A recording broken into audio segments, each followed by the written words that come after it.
দেখেন ছাগলকে প্রাকৃতিক ঘাস খাওয়ানোর সুবিধা। প্রাকৃতিক ঘাসের মূলত ঔষধি গুণ আছে অনেক, এই জন্য মাঠে নিয়ে আসছি। এগুলো কিন্তু সব প্রাকৃতিক ঘাস। ওই দেখেন সামনে বিরাট কাশবাগান, কাশবাগানের ভিতরে অনেক ছাগল ঢুকে গেছে এবং খাইতেছে যে যার মতো।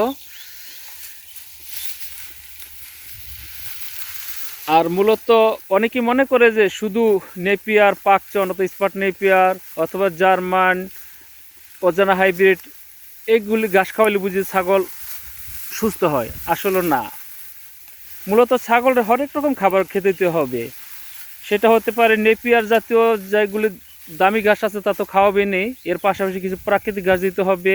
তারপরে যে দেখেন ওই যে গাছগুলিতে, ওই ছাগলগুলিতে বেশিরভাগ কিন্তু কাশবন খাইতেছে। দেখেন ওই যে কাশ ফুল এগুলি খাইতেছে অনেকে, দেখেন ভালো করে। এই তবে ছাগলের পেট ভরলো কিনা এবং ওই ঘাসে পুষ্টিগুণ আছে কিনা এটা হলো মেন।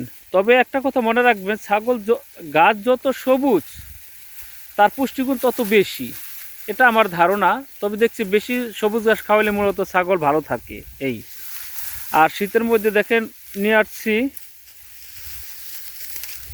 তো সবাই ভালো থাকেন। আর যদি কেউ পুরাগাছা খামারে ভিজিট করতে চান, আমার স্ক্রিনে দেওয়া নাম্বার আছে, ওই নাম্বারে যোগাযোগ করবেন, ইনশাল্লাহ ভিজিট করতে পারবেন। সবার জন্য শুভকামনা।